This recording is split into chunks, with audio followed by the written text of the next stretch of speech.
It is, and it teaches one a lot of lessons in patience, much like child rearing. I've got 3 kids, I understand. I mean, there are, some similarities and crossovers that one sees between them. I think, the goal of making wine is a wonderful one, and I think it can be done still fairly inexpensively. It takes a while to build it up so that it can become your full-time job. That's the thing, but you can get into making wine in a fairly inexpensive way. But I also think what you're doing here is important as well. I think as wine is somewhat challenged right now, there are less people in the world drinking wine now than there have been in a while.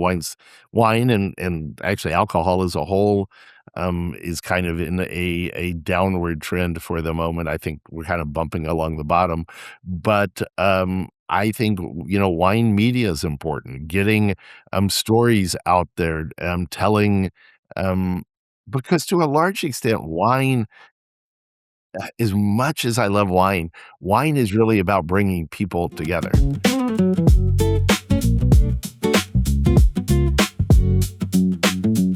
Welcome, everybody, back to Barrels and Roots. I am your host, Sean Trace, and I have an awesome guest with me today. Can you tell people who you are and a little bit about what you do? Sure. I am Adam Lee. I was the founder of a winery called Siduri Wines. I sold that some years ago and now make wine under a label called Clarice Wine Company, but I also make some wine in France and have about 8 or so different clients that I consult for. And I also write about wine for a publication called North Bay Biz Magazine. That's awesome. How did you get started in this path of making wine? I actually got started in wine itself, more selling wine before I got into making wine. And I actually think that has been a real advantage over I've been doing this now. Hell, I've been making wine since 1994, so it's at 32 years now. But I got a job in wine retail in Austin, Texas. I was a student at Trinity University in San Antonio, Texas, studying French history. I was specializing in the comparative history of the French and American prison systems, which Oh, wow. shockingly, yeah, it didn't lead to a job right after college. But I had a Sure. friend who was a junior, or who was a senior when I was a junior.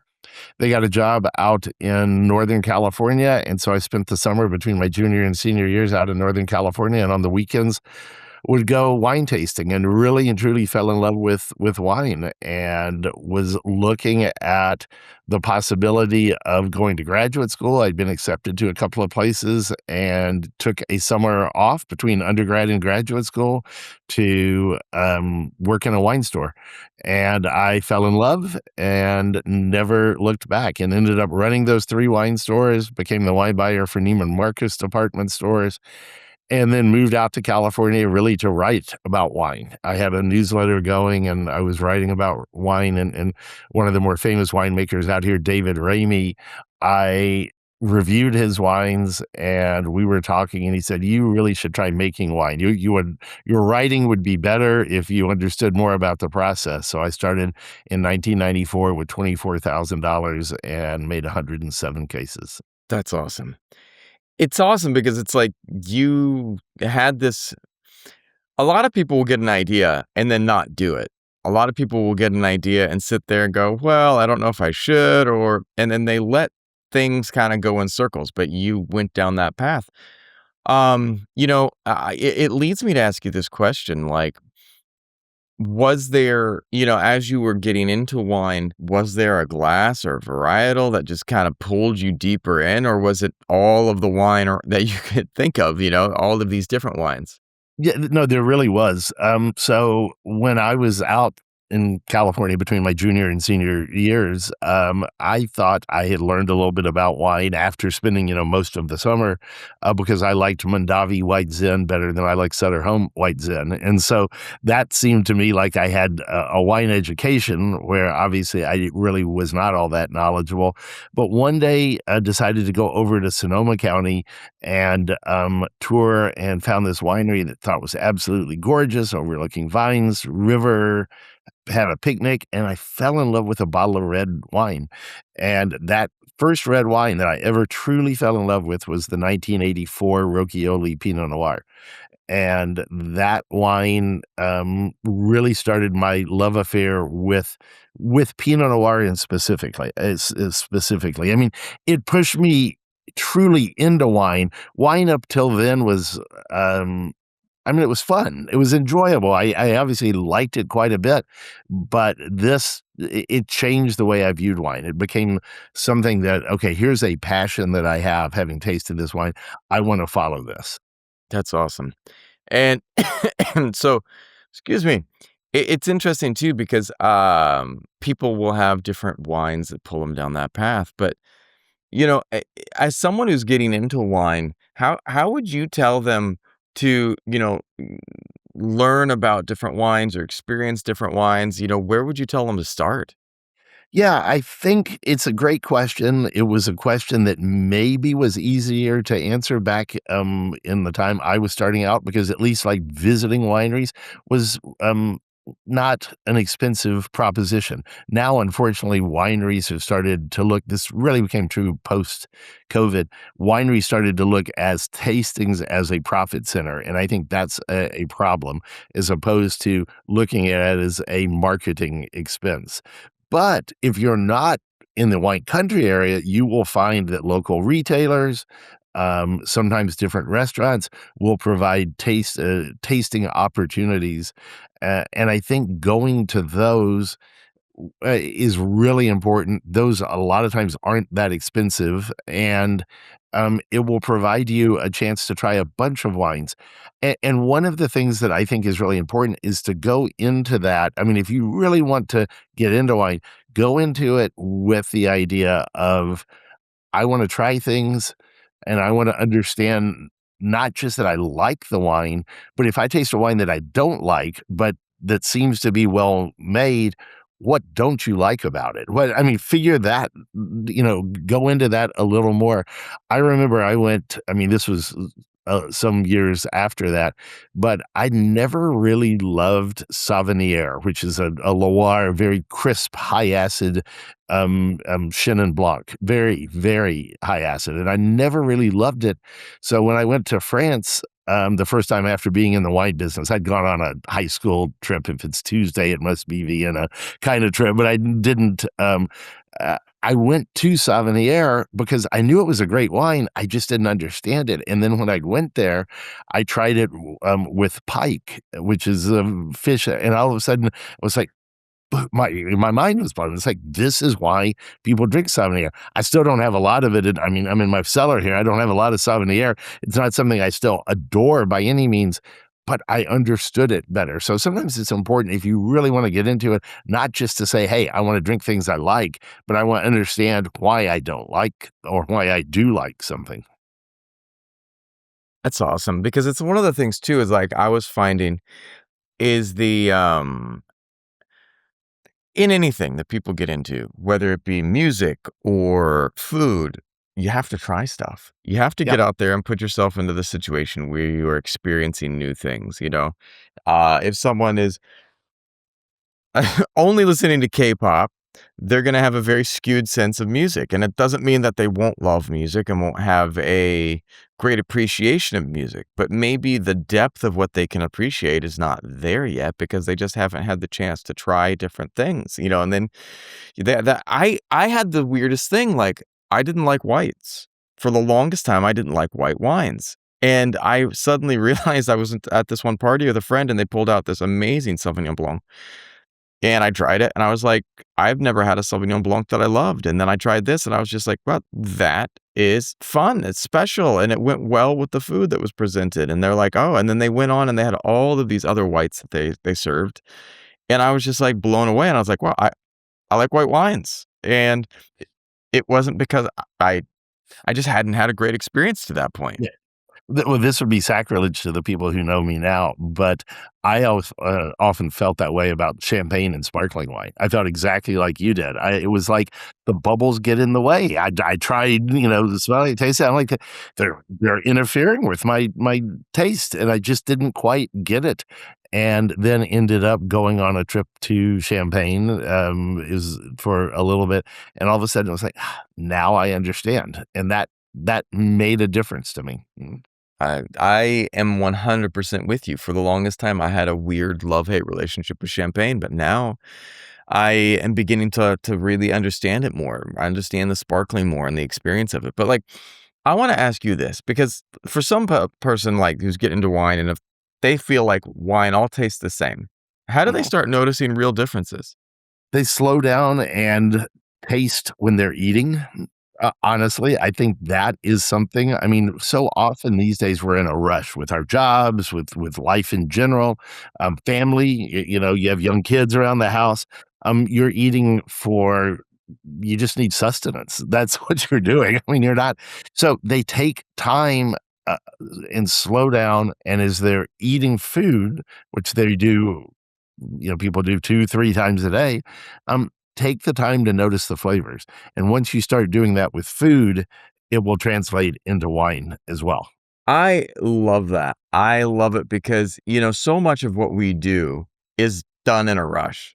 We wake up, we turn on the phone, we dive into some project or something, and, from that point till the end of the day, it's just constant go time. I've been trying to work on being more mindful and slowing down and telling myself, do I have to do that thing right now? Does it have to be done at this moment?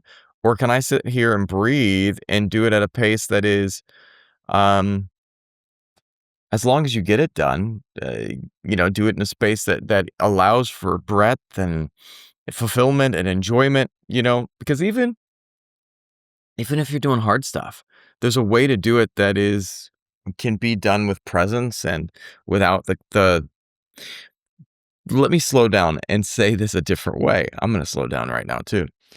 There was a great story about the Buddhist master Thich Nhat Hanh, Vietnamese Buddhist master, and he was talking about, how he offered, I think it was a plum, to one of the people who came to his winery or to his, hermitage in a winery. He offered this person a plum, and they were like, "Can you tell me about Buddhism? Can you tell me about enlightenment? You can tell me about inner peace." And he looked at this man while he's like, "Can you give me back my plum? You're not enjoying the plum right now. You're asking me all these questions. Can you just sit and enjoy your plum?" And the guy just like got frustrated. He's like, "But I'm here. I need these answers." And he's like, "You're getting them, but you're getting the wrong answers right now because you're going too fast." And I always think about that because even one of my last tastings, I was thinking about all the things I had to do, all the places I had to be, all the stuff I had to get to. And then finally, about half a glass in, I looked at my wife and I settled into this place of like, I'm just glad to be here. And the wine became more full. The experience became more deep. And yeah, I really resonate with what you're saying there. And I think today I had something of a similar experience, but one that is different as well. One of the hazards of our job is that went out with some friends last night and drank a little too much last night. So have been running a little slow today. And in doing that, I've sat around and replied to emails to people that I haven't gone out and done. I didn't go to vineyards today. I didn't go to check in at the winery. I didn't do anything major other than I took my time. I laid around. I'm like, okay, I've seen The Godfather a gazillion times, but for some reason I put it on again as something in the background. And, I took a little nap, got back up, did some more work. It's been a somewhat leisurely day only because it started out kind of a slow day for me. That's so interesting. But it's like, I think one of those things is like, I'm putting The Godfather on in the background. That sounds awesome. I Yeah. want to ask you this question though. If I'm in a store with no clue what I'm doing, what's a safe bottle to grab? And maybe there's no wrong answer on that, you know? Um, there's probably not a wrong answer. I mean, a couple of things. First and foremost, I had a friend a long time ago when I was in wine, just getting into it, working in that retail store, and somebody had told me what a great vintage '85 Burgundy was, and they were just starting to disappear from the shelves. And I spoke to this friend, a guy named Mark Mattingly. He was a salesperson, and I'm like, Mark, should I borrow money to buy some of these '85 Burgundies? Because hear it's been, it's the greatest vintage in 20-ish years. He's like, no, Adam, don't be silly. Don't put yourself in a bad position. There's going to be another great vintage come along. There are going to be other great wines. So first and foremost, I think the answer would be make sure you stay within your price range. There's really good wine now in a whole range of prices. And so you don't have to go out and drop $100. You don't even have to drop $50 to get something I think that's really good. So be fair to your what you can afford to pay.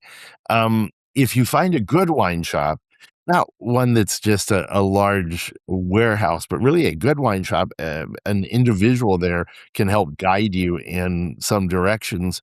But I will tell you, for instance, like if you want to talk about California wines, 2023 and 2024 were two pretty exceptional vintages back to back. So if you say, I want to have a Sauvignon Blanc, like you talked about earlier, you'd be hard pressed to go wrong with the 23 and 24 vintages. 22 was a little iffier.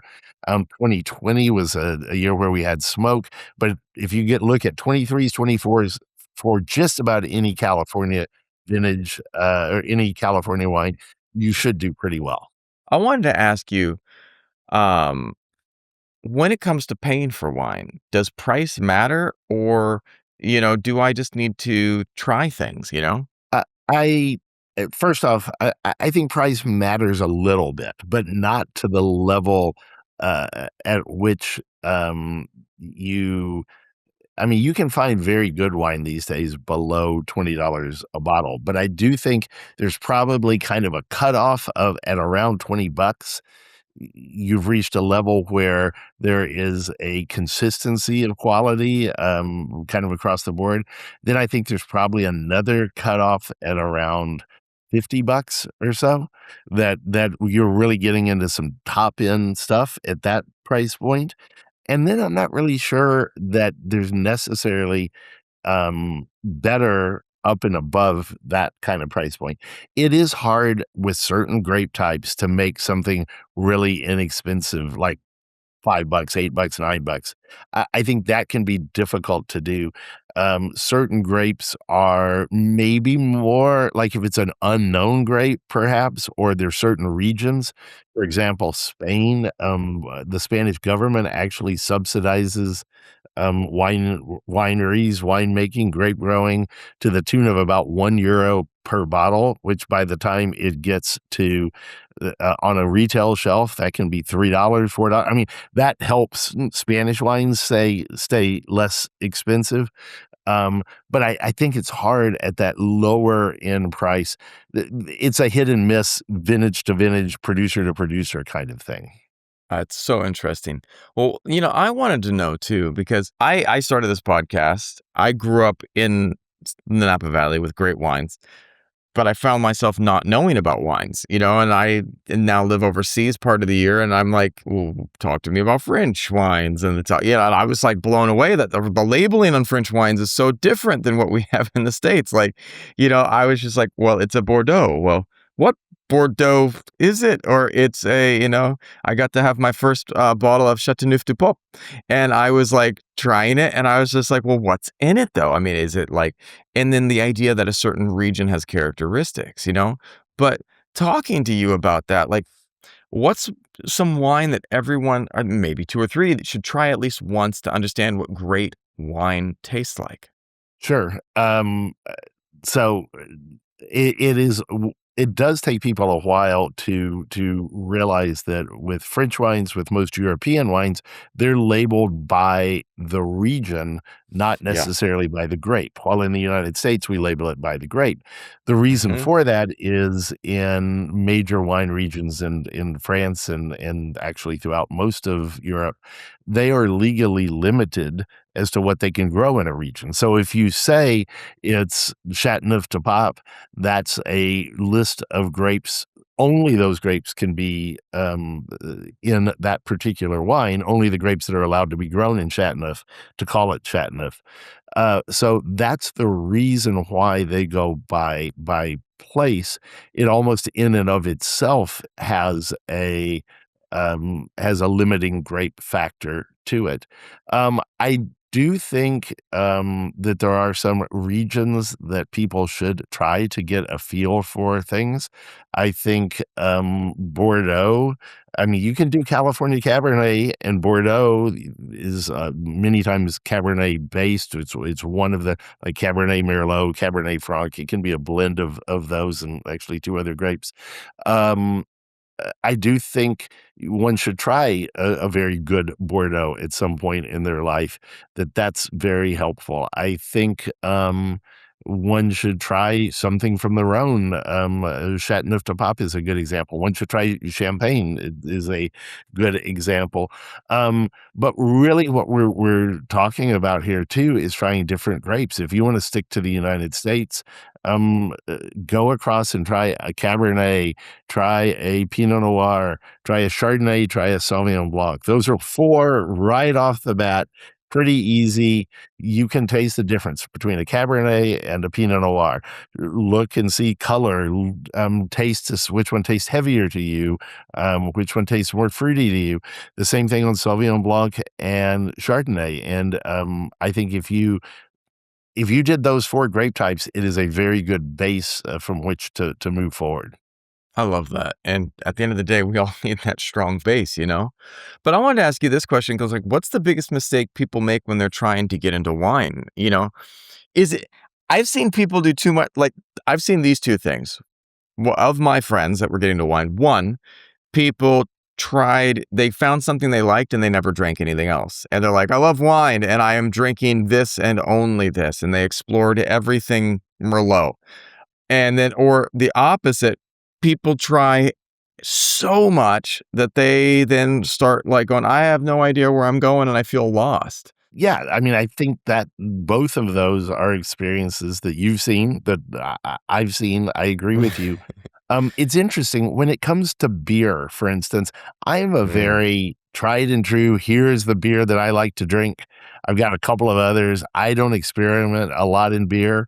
With wine, you're never gonna see me at the dinner table having a second bottle of the same wine. I mean, I wanna play, I wanna try different things.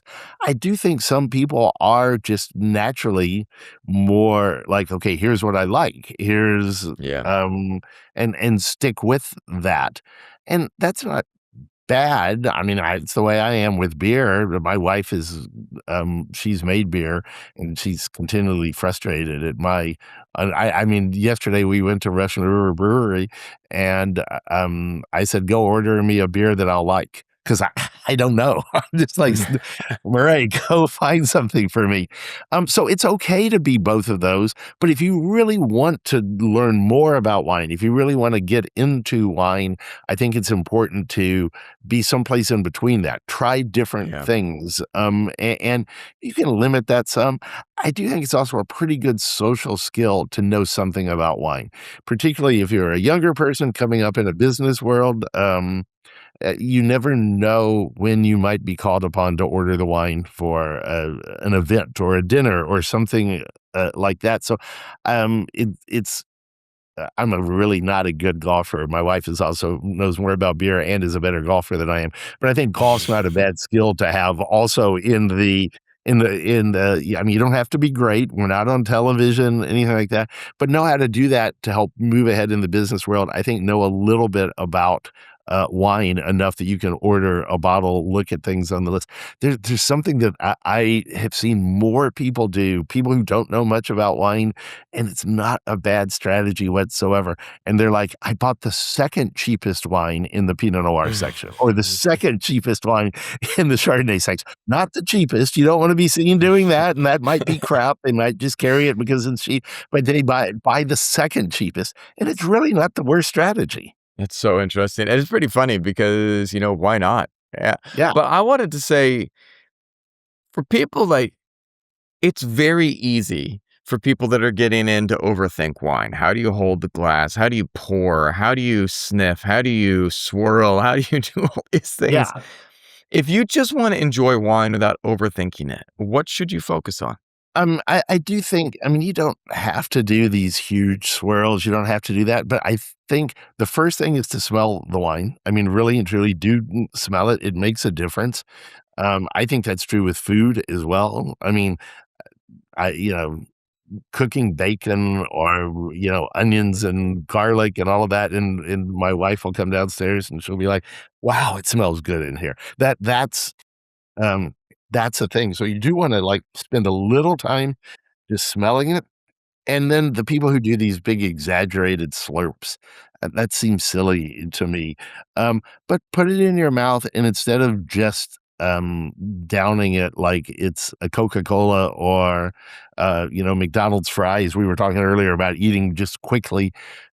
Taste it. Just take it, keep it in your mouth for just a minute, taste it, and then swallow it. I mean, I think that's it. And pay attention to, how does it smell? Does it smell good to you? Does it taste fruity up front? And at the end, as you finish the taste, does the taste stick with you in a positive way? I did wanna tell you one story. You Please you asked do. about, like, mistakes that people make. I'll tell you about a mistake, one of the worst mistakes I made, and this was a long Oh, time do ago tell. back when I was in wine retail, but, I was set up on a blind date, and I'd been set up for a while, and I wanna impress this woman, and so, I definitely the wines were more affordable then, but I bought a bottle of '85 Chateau Margaux and took it on a blind date, and, I ended up going out with that girl for a year, and every time we would go out to dinner, I'd bring a nice bottle of wine, but she would say, Adam, this is a good wine, but it doesn't taste like that '85 Chateau Margaux did." And so I'm like, "No doubt, it's not going to. I was trying to get you then." So I was trying to show off, but I couldn't afford it. But I set the bar way too high, on that first date. So that's talking about mistakes, wine mistakes, that's one of the worst mistakes I made wine-wise. I have an episode coming up where I am speaking with someone who's in Champagne, and we have agreed to have some champagne in front of us, during the episode. And, I was looking at I called my local wine shop that has a great selection here in Vietnam, and they always have wonderful things for me, and I was like, "I need these 3 types of champagne because 'cause we're gonna try to look at this and try to compare these, and, can you help me out?" And they sent me back a wine list that was like, "Oh, yeah, they can help me out," and I was just like it was like a $600 bottles of champagne, and I was like, I was thinking about getting 3 different bottles that I could pour and compare. I do think that it would be a tad bit overkill for this episode. Would I be happy? Yes. Would I be Yeah, happy the following week? Probably not as much when I was having to pay those bills. But one of the things is I understand that. I understand that going big and going home, and then you're stuck at home and you're having a hard time with that. But yeah. I want to ask you this, like, how did you go about doing it once you decided to make that transition?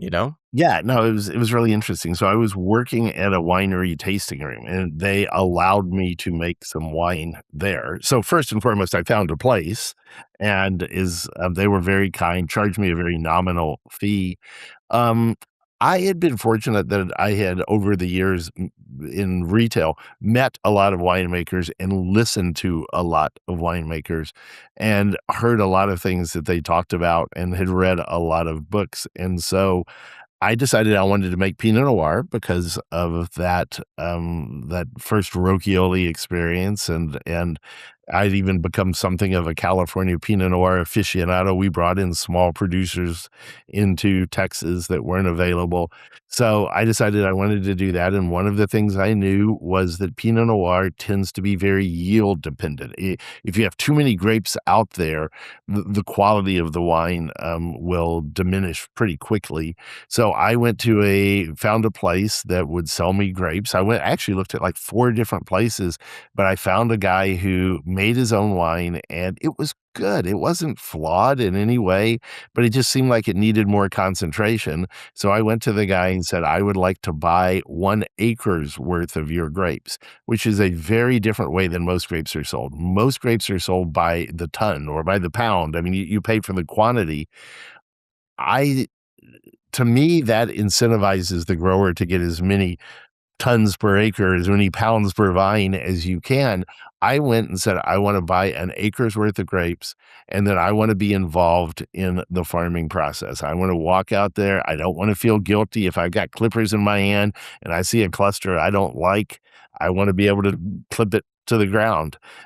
I didn't really know particularly what I was doing, but I do know that with, grape growing is not so different from, say, growing like tomato plants, where they might put out too many tomatoes and you take some of them off and the rest will be better. It's something akin to that. So I did that. I got really good grapes. I got very fortunate that 1994, that first year, was an exceptional year. I brought the grapes into the winery and just kinda let them make themselves. I bought good barrels, good, new French oak and used French oak, and then I j I let it make itself, and so then it's the spring of that following year. I brought in the grapes in, like, late September, early October. Spring of the following year, I'm tasting friends on it, like, Sean, you come over, and you're like, "Oh, this wine tastes good." Yeah. But you're my friend. You're probably hoping for, some free bottles or something, so Right. I like, but one day I heard that Robert Parker, the wine writer, was staying over at Meadowood, and I had enough to drink, that night to get the courage, and I went and pulled a sample out of the 4.5 barrels and left it with the concierge over at Meadowood, along with a handwritten note and a little Avery label on the sample bottle, and he called up about 6 weeks later, left a message on the answering machine saying that the wine was terrific, but he'd lost all the notes on it, and could I fax those over to him? That's how long ago it was with the faxing, which I did, and, it ended up being one of his top 10 Pinot Noirs that year. Uh, that's amazing, man. That's amazing, and way to go on the initiative. That's one of the things that I absolutely love. Sometimes you have to take those big leaps, you know? Yeah. But I wanna actually and maybe that answers this next question. Like, maybe that was the answer to this next question. Like, what was your first moment when you thought, "Okay, this might actually work," you know? That was around that time where I'm like, "Okay, I mean, I knew I was gonna be involved in wine, but there were times where you doubted yourself a bit. That was the moment where it's like, "Okay, this could really become something." But I do think it's really important. I mean, there was a combination of being lucky, I mean, being good and taking some right steps, but being very lucky that year. To me, that is a key point in the development of for me, and actually for a lot of people in whatever they do. When luck opens a door for you, um, it's what you do from there. I mean, it's walking through and moving ahead. I mean, yeah, we all get lucky, but how do you then move ahead? How does this become more than just the one-off lucky experience? I 100% agree. Sometimes you have to take those risks and go down that path. Yeah. I'm gonna tell you the truth. Like, I've been working in media and content for so long, and I hope to build up my podcast. But there's a certain point in time that I hope Barrels and Roots takes off, and this can kind of become more of my full-time thing, you know? And I love it, and part of me has this dream, and I know everyone's like, "Oh, think about it before you dream it." Like, I would love to make wine because I wanna have that same experience of being out in the field. I wanna be out there with the plants. I wanna be out there seeing it and sharing and telling people stories about what's going on, you know? I think that there is hard parts, and I know everyone's told me about that, but at the same time, the idea of, crafting something. One of my favorite things that I've done in my life is raising my daughter. And there will be a day where she is grown and out the door. But the idea of still being able to craft something and shape something that I then release upon the world at some point in time is a beautiful thing to me. It is, and it teaches one a lot of lessons in patience, much like child rearing. I've got 3 kids, I understand. I mean, there are, some similarities and crossovers that one sees between them. I think, the goal of making wine is a wonderful one, and I think it can be done still fairly inexpensively. It takes a while to build it up so that it can become your Yeah. full-time job. That's the Right. thing, but you can get into making wine in a fairly inexpensive way. But I also think what you're doing here is important as well. I think as wine is somewhat challenged right now, there are less people in the world drinking wine now than there have been in a while. Wine and actually alcohol as a whole, is kind of in a downward trend for the moment. I think we're kind of bumping along the bottom, but, I think, wine media is important. Getting, stories out there, telling, um because to a large extent, wine, as much as I love wine, wine is really about bringing people together. Yes. Yes, 100%. There's a Yeah. reason it's in these giant bottles instead of these little tiny ones, you know? Yes. I'm with you on that. I think that one of the things that's important, and that's why I have this mission, like, in August and then September, I will be making 2 trips back to my home in Napa, to film. Filming about harvest, filming about I'm doing a harvest documentary where I'm filming all of these different wineries, all these different locations, and following all of these different, harvest, teams for a couple weeks, Wonderful. and the idea being, it's not about the wine, it's about the process of making the wine, of about what goes into the wine, and I think that's because one of the things that I'm kind of answering my next question, but, like, I think there's a lot that people don't know about the winemaking process, and I wanted to ask you this question: what's the hardest part of making wine that people don't see? Um, the one thing that people who've come out and occasionally helped with harvest helped us out. The first thing that people don't realize is how much cleaning is involved. I don't know that that's the hardest part, but it's the unexpected part. They picture I Love Lucy and stomping around on the grapes, and I mean, you can't do that. We have done that, but you clean tanks before you put grapes into them. You clean, barrels before you put wine into them. You clean, tanks after you take the wine out of them. I mean, there's just an enormous amount of cleaning because you would like the process to go, you would like the wine to show the place, not a poor sanitation. I mean, that's really what it comes down to, that Truth. yeah. And that reflection of the vineyard that it came from in your work, not the fact that you didn't clean. So that's one thing that I think people have not expected. For my wife, I can tell you what the hardest part was, and it was actually something that almost stopped her. She makes her own wine. She started making her own wine in 2021 and has been very, very successful. But she's an evening person. She is a late night Mm, person. Um, I'm an early morning person, and wine making by and large is an early morning gig. You wanna get the grapes picked early when you come out and do the filming that you're gonna be doing. There'll be you're a lot waking up of early. sunrise and maybe even nighttime picks. Some places more places now are doing that than ever before. And so, it's an early morning gig, and for her being I don't go to bed till 1 in the morning, but I will wake up at 8 in the morning. The winemaking process has already passed you by for that day by 8 AM. 100%. I am gonna be having my hands full with that and jet lagged at the same time, so I figured the jet lag will probably play my hand well, and I'll just be whatever time it is, we're making it work. It might play to your advantage, you're right, it might Right? work out. It might work out. But you've made a lot of wine. When did you feel like you really knew what you were doing in that process? Um, I mean, some years I still question it every now and then with certain things, but, I would say so I started making Pinot in 1994. In 1995, I grew the winery, and that first 107 cases. 1995, I had an opportunity to get some grapes from Oregon, and so I also started making Oregon Pinot Noir, and, Oregon was really challenging back then, Mm, particularly the first 3 years I dealt with, 95, 96, 97 were really difficult years, and, I think I wouldn't tell you that that's when those difficult years helped me learn a lot. And, I ultimately got Pinot Noir from Oregon, here in Sonoma County where I live, and then down in Monterey and Santa Barbara County. And I would tell people that every harvest for me was like 3 harvests. Oregon harvest, Northern California, Central California, and those were 3 different years. So probably, in around 99, I mean, 99 was a very exceptional, fantastic vintage. I kinda started to feel like, "Hey, I've got some beginning to get a handle on things." But the reason I mention all the different areas is, so 94, I only got grapes from 1 place. 95, it was 3 different vineyards.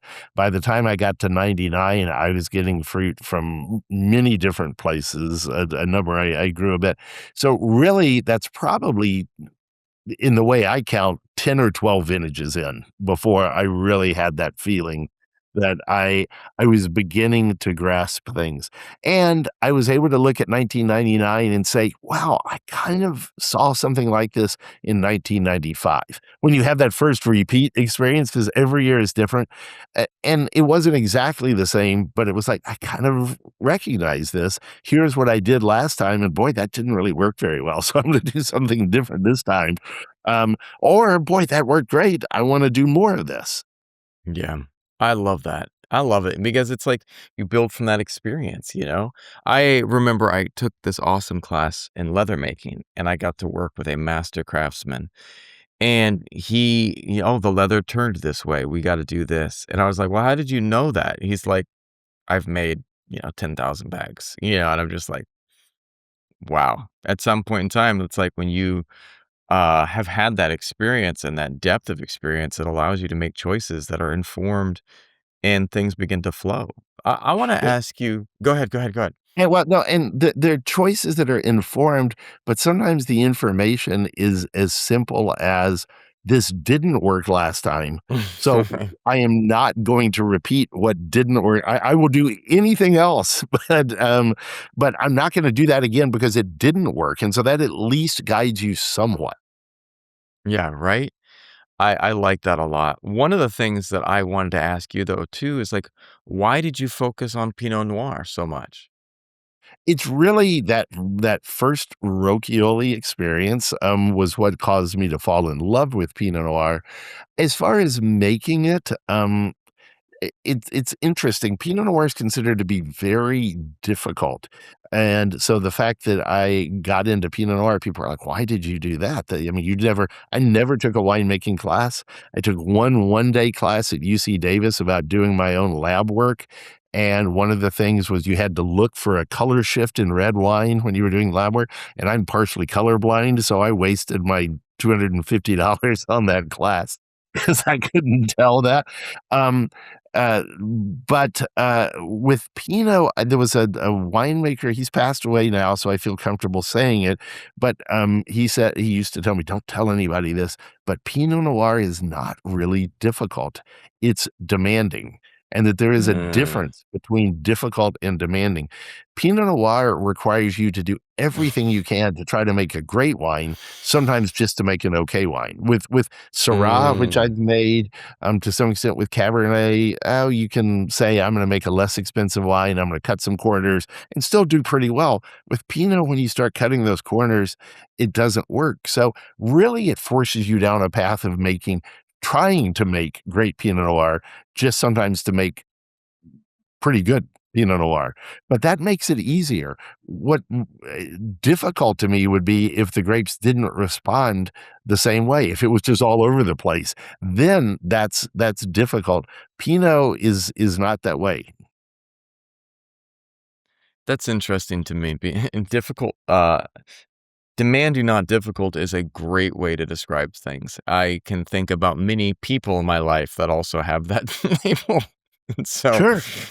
right? I And with people, the thing there is one has to change your attitude a little bit. right, It's like, to come to them, "Boy, this person is demanding," and if you view that as difficult, then you're gonna have a bad relationship with that person, but if you just view that as, "This is requiring a lot of me," then you might develop a great deep relationship with that person.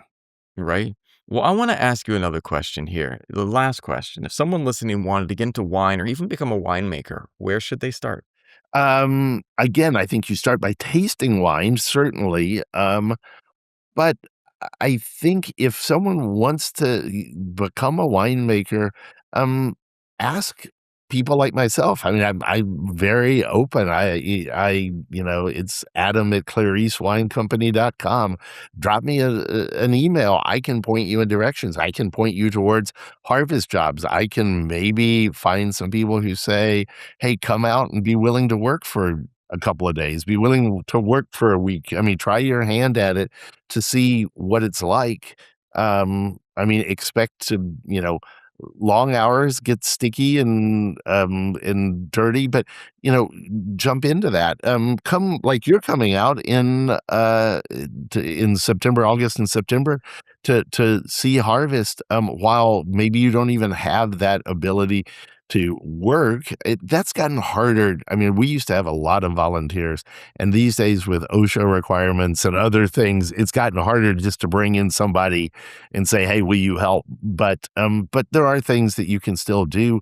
But I think going to any wine region, I mean, there is wine in all 50 states. There's wine in so many places around the world.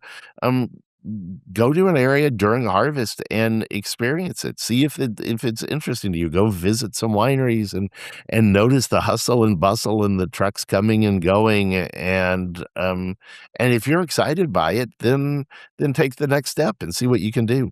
I also think one of the things that can work really well, I had a guy who used to work for me at Austin Wine and Spirits, and he worked just on Saturdays. He worked for IBM, but he came in and he worked on Saturdays, in part to get a discount. But he worked in a wine store pretty much for very little money, certainly compared to what IBM. I wasn't paying him what IBM were paying people. It opened him up to a world of wines, and he enjoyed talking to people. And sometimes it was just cleaning up around the store, but you enjoy hearing people discuss wine. Volunteer Mm, to do that. That's a good way as well. I love that. I love all that.